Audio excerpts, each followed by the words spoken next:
Hello, my name's James Marshall, and I'm presenting to you a short lecture on masters weightlifting based on current and most recent research. The research is limited, but there is some, so I thought it'd be useful to share a bit more of the science and what current practices are so that you get a bit more background. This is not a training program video, so you won't learn about sets and reps and micro macro cycles, but it just does an overview of the recent research.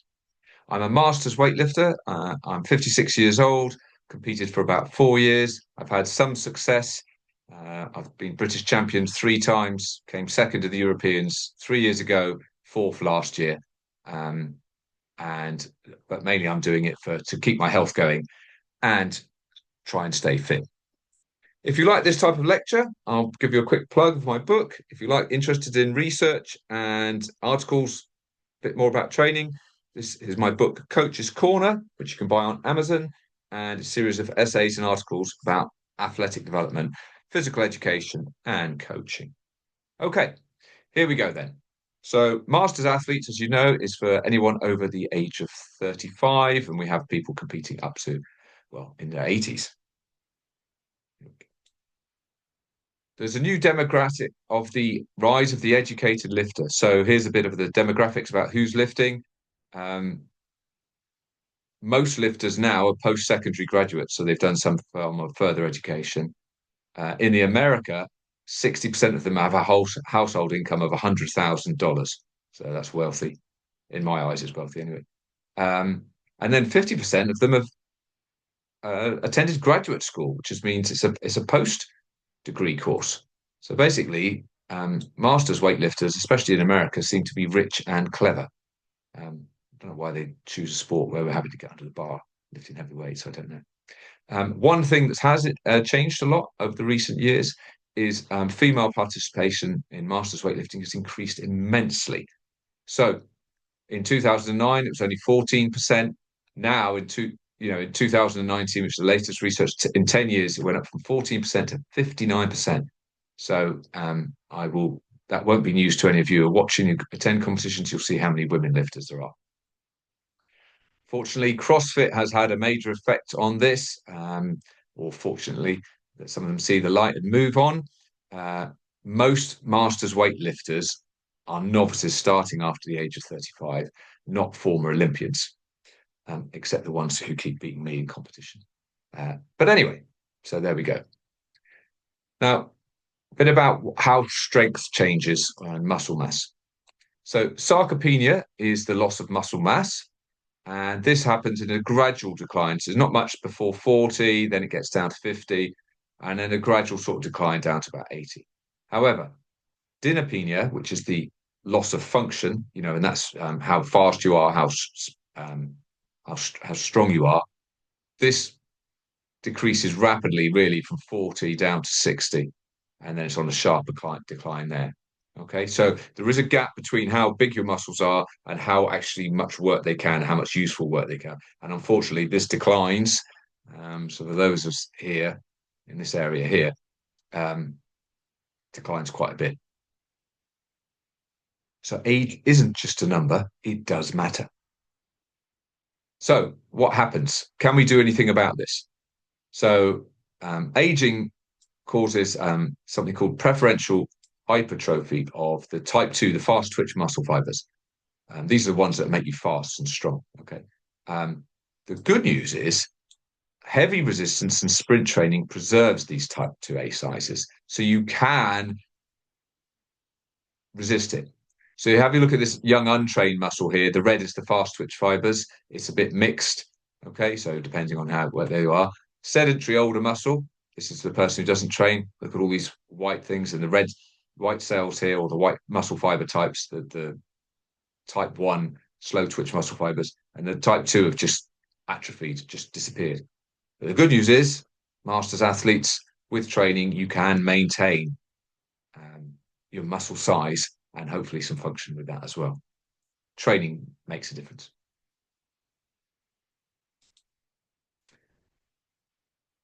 Fortunately, there's a rapid decline in anaerobic fitness. So anaerobic fitness is what you do without oxygen. It's the short, sharp sprints.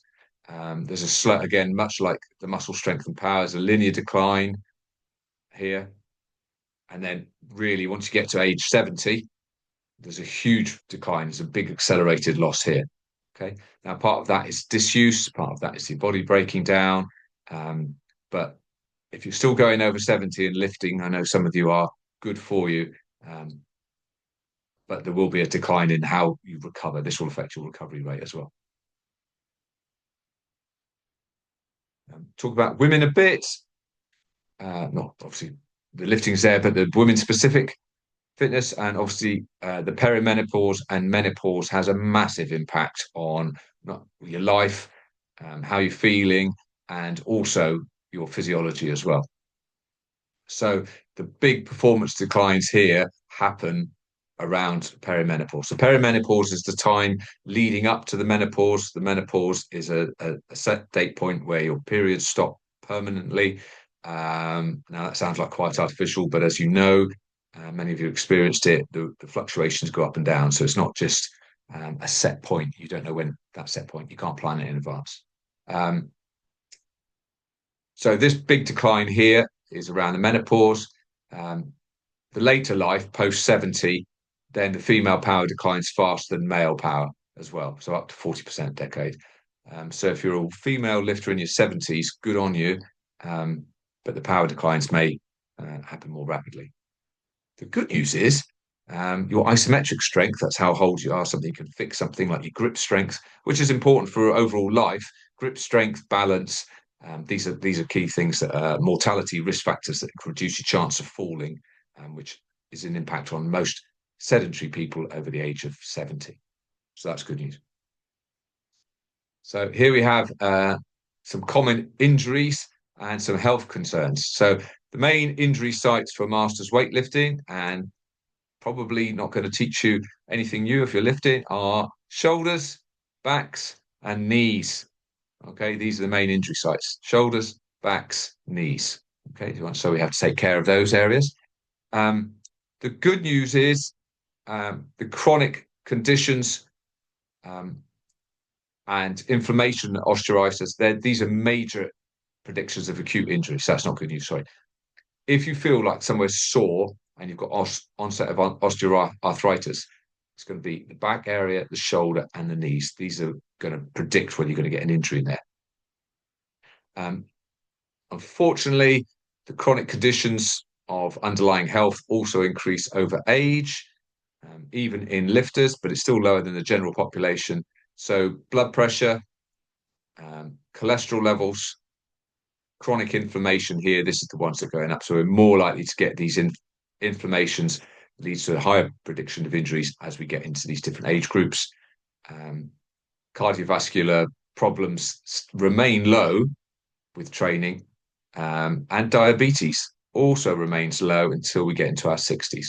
So this is good news about training, that although there is a rise here, and the underlying, apart from blood pressure, underlying health conditions remain steady or low compared to the general population. Okay, it's the chronic inflammation that leads to acute injuries that is the major problem here. So, how do we break? Resilience is not luck; it's programming. Okay, so it's how we manage our training. So the danger zones, based on research, again, this is based on research on self-reporting questionnaires, is DIY programming. You're more likely to get injured if you're doing your own program. And guess what? Men like doing their own programs more than women. Women prefer working with a coach, generally speaking. So the coach gives them good advice and keeps them under control. So if you program yourself, you're more likely to get injured. Long cool downs. So if it's taking you a long time to cool down and you're spending a lot of time doing that, longer than 15 minutes, strangely enough, that's a risk factor. And it implies that you're fatigued. Okay, you're having to take too long to recover. And then poor nutrition. If you don't look after your nutrition, you just cannot eat like my 16-year-old son seems to eat. Protective factors. Here's better things that we want to work on. Mobility work. Yoga and Pilates lowers the risk of back injuries, so that type of mobility. Supervised coaching, get yourself a coach. Okay. Those of us that have coaches or work with coaches know the benefits. And then thirdly, screening for osteoarthritis. So if you are fortunate to have medical care or you can speak to your doctor about that, then screening helps. Okay, because then we know that pinpoint where you might be getting an injury and you might manage your training load around that. As we get older, intensity must remain high, relative intensity, to stimulate these type 2 fibers, but the frequency and overall volume must decrease. Okay, it must decrease. You just cannot keep pounding yourself as much as you did when you were 30, 35.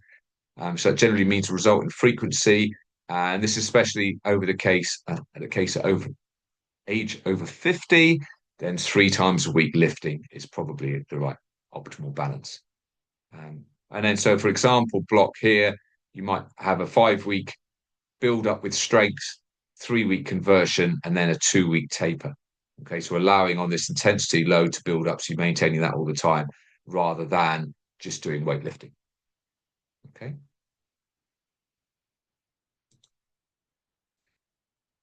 So overcoming anabolic resistance, overcoming the resistance to our adaptations comes down to we have to give the muscles more stimulus, and we have to time our protein right as well. Because at the first chart, the second chart showed you about the muscle mass declining, but then the function declining faster. So we have to make sure that we time our protein. Most of you will be aware of this. 20 to 40 grams, high quality protein every 3 to 4 hours. We need to maintain, depending on your body weight as well. So you may be aware that like general health guidelines are like 0.8 grams to 1 gram of protein per kilogram of muscle mass, of body weight, sorry. And yet people who are lifting and doing high intensity lifting sports and speed sports and strength sports, it's more anywhere between 1.5 to 2 grams of protein per kilogram of body weight. More than that doesn't seem to make a difference. So you might be spending too much money on protein if you're eating more than 2 grams per kilogram body weight per day. Pre-training, you want carbs for energy. Carbs are not the enemy. We do need them for energy. You might need them in some training sessions and competitions, depending on how long your training is. And post-training, protein and carbs is non-negotiable. We have to time that hard.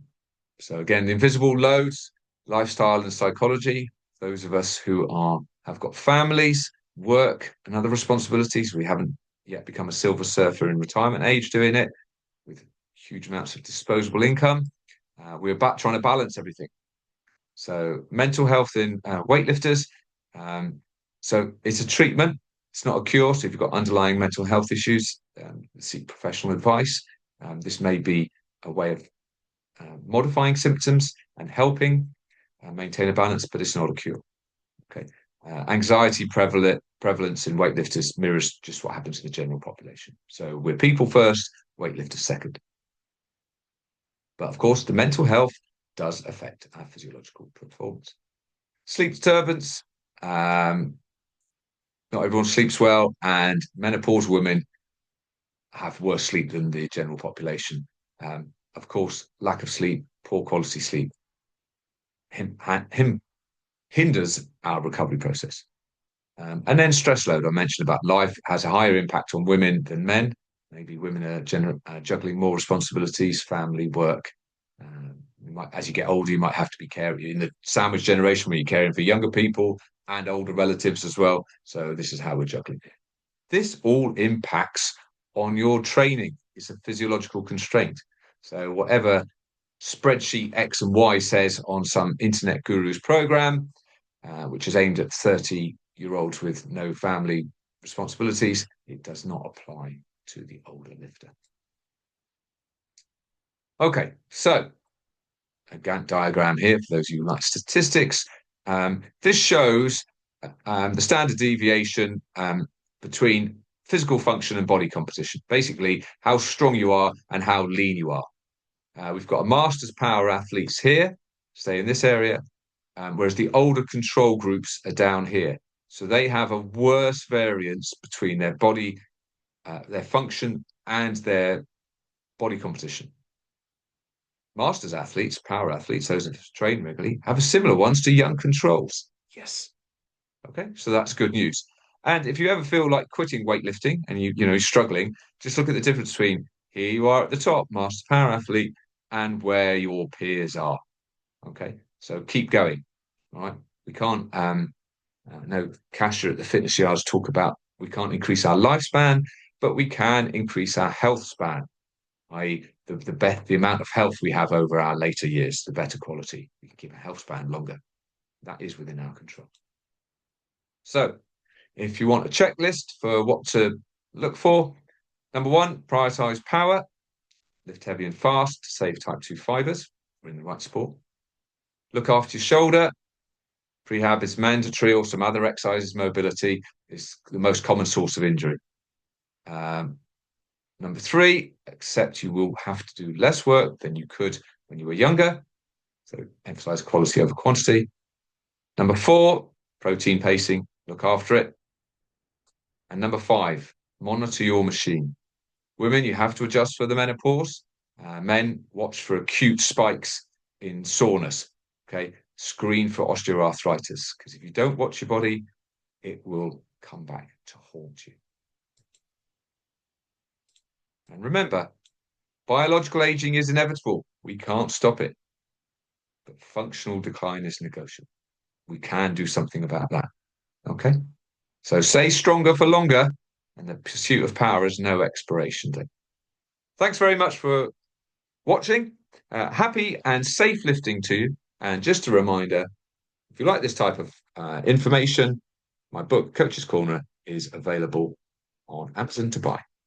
I'll hopefully see you on the platform soon. Thanks for watching.